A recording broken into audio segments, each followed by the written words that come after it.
Hello everyone, welcome to New Wealth Japan. I'm thrilled to have you here today. This channel is dedicated to helping travelers from around the world discover and experience the very best of Japan.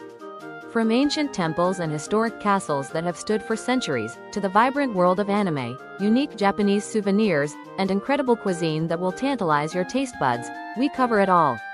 Japan is a country where tradition meets innovation, where you can enjoy a traditional tea ceremony in the morning and explore cutting-edge technology districts in the afternoon. It's this beautiful contrast that makes Japan so fascinating. We're passionate about sharing hidden gems, travel tips, and cultural insights that will make your Japanese adventure unforgettable. Whether you're planning your first trip or you're a seasoned Japan traveler, we've got something special for you. I'm truly grateful that so many people from all corners of the world share this passion for Japanese culture with us. Your enthusiasm and curiosity inspire every video we create. So sit back, relax, and let's explore Japan together. Let's get started. Have you ever stood in a museum looking at a Japanese sword and just thought, wow? Of course you have. They're beautiful. But what if you could do more than just see it?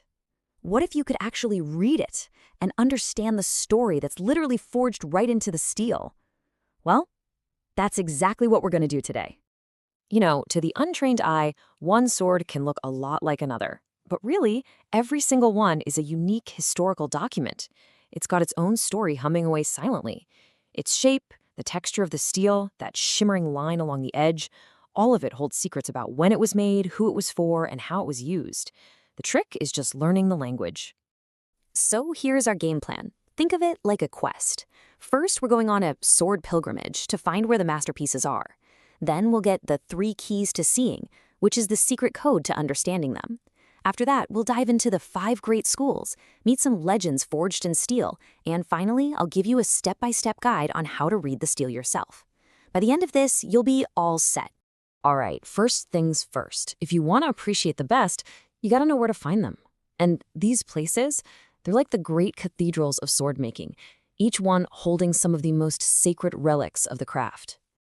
Your journey should probably start in Tokyo. You've got the Tokyo National Museum and the dedicated Japanese Sword Museum right there. Then you could head out to Okayama to the Bizen Osafune Museum. This place is special because it's in the heartland of what was once the biggest sword-producing region in all of Japan. And of course, there are other amazing collections at places like the Tokugawa Art Museum and even some major shrines. And if you're wondering just how important the Tokyo National Museum is, just look at this number, 19. That's how many national treasure swords are in their collection. That is more than anywhere else in the entire country. Seriously, this place is the absolute heart of any sword pilgrimage.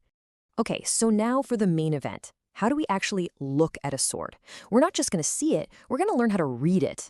And to do that, you need 3 essential clues, 3 keys that will unlock the story of pretty much any blade you come across.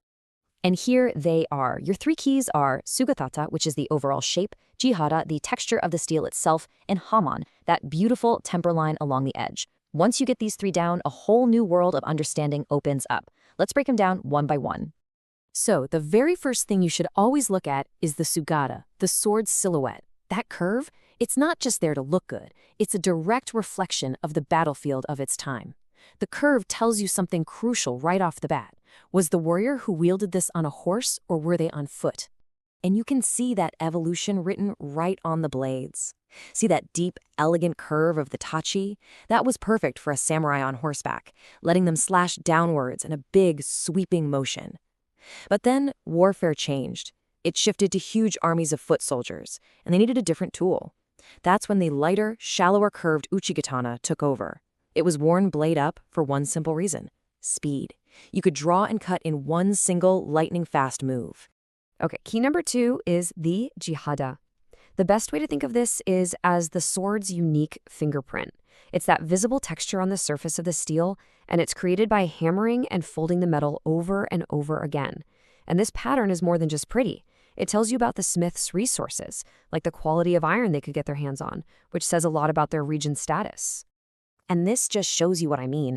On the left, you've got this rougher, almost grainy shahada. That might tell you it was made in a more remote area where good iron was hard to come by. But on the right, that smooth, clean, almost perfect texture, That's the signature of a major production center, like Bizen, a place that had access to the best materials money could buy. Our third and final key is the hamon. This is that gorgeous, wavy line you see running along the cutting edge. This is where pure function meets incredible art. The line is actually the boundary between the super hardened steel of the edge and the softer, shock-absorbing steel of the spine. It's not decoration, it's the visible soul of the sword, and it's the smith's ultimate artistic signature.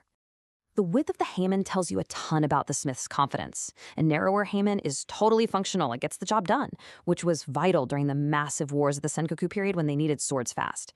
But a wider hamon, that's the smith showing off. That's a smith who knew their work was a masterpiece, built to last for hundreds of years and survive countless polishings. It's a sign of absolute peak skill and quality. Okay, so now you've got your 3 keys, sugata, jihada, and hamon.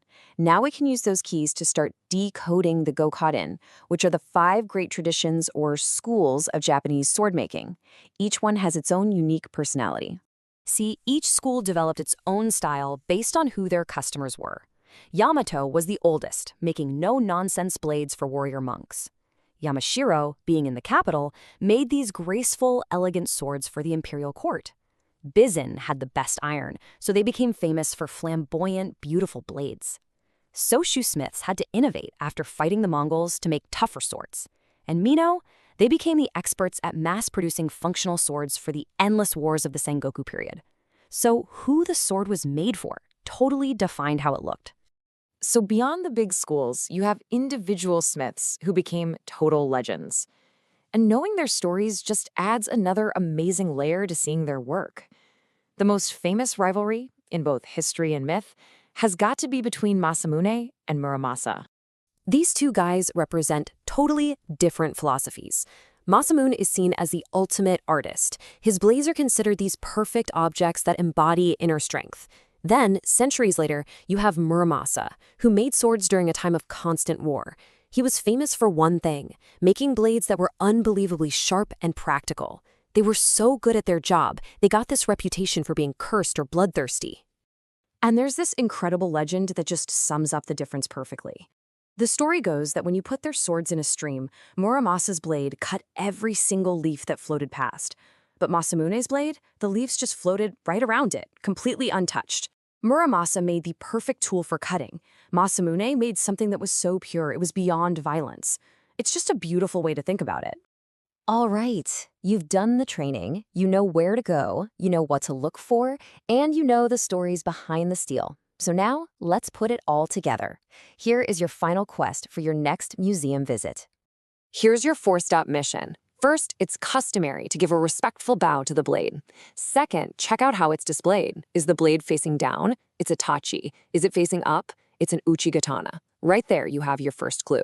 Third, analyze our 3 keys: the shape, the steel's texture, and that temper line. And finally, put it all together. Before you even look at the little plaque, try to make a guess. What school? What era? This is how you stop just looking and start having a conversation with the past. A Japanese sword isn't just a weapon. It's technology, it's art, it's history, all forged into one single object. It's a story, just waiting there for someone to read it. And now, you have the tools. So the next time you stand in front of one of these masterpieces, what story is it going to tell you? And that's it for today's video. I hope you enjoyed exploring this part of Japan with us. If you found this video helpful or entertaining, please give it a thumbs up. It really helps us reach more travelers like you who love Japan. And here's the most important part. If you haven't already, please subscribe to New Wealth Japan and hit that notification bell. By turning on notifications, you'll be the first to know whenever we upload a new video. We post new content regularly, featuring different destinations, food experiences, and cultural insights across Japan, so you won't want to miss out. Now, we'd love to hear from you. Do you have any questions about what we covered today? Is there a specific place in Japan you'd like us to feature in an upcoming video? Maybe a particular Japanese dish you're curious about, or a cultural tradition you want to learn more about? Please share your thoughts, questions, and suggestions in the comments below. We read every single comment, and your feedback helps shape our future content. Also, if you've been to Japan before, we'd love to hear about your experiences. Share your favorite memories or travel tips with our community.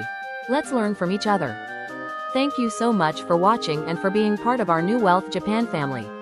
Your support means the world to us. Until next time, safe travels, and see you in the next video. Sayonara.